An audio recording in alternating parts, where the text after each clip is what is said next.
حالا اینو بهت نگفتم رضا، فردا یه عمل خیلی جالب دارم. یه مادری است که تقریبا 5-6 ماه پیش داس خورد به اینجای دستش و متاسفانه همینجوری بخیه زدن، اصلا چک نکردن تاندونش پاره است یا نه.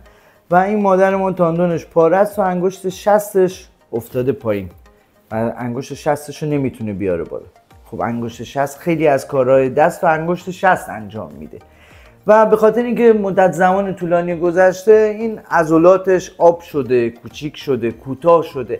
حتی اگر من بخوام این تاندون رو به هم وصلم کنم کارایی نداره و ما میخوایم یه عمل خیلی فوق تخصصی دست براش انجام بدیم که خیلی عمل نادری است.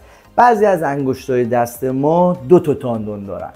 ما میخوایم یکی از این تاندونا رو برداریم، تغییر مسیر بدیم و به این انگشت شست وصل کنیم که دوباره بتونه انگشتش رو بیاره بالا، حرکت بده و بتونه دوباره از دستش استفاده کنه. چقدر خوب.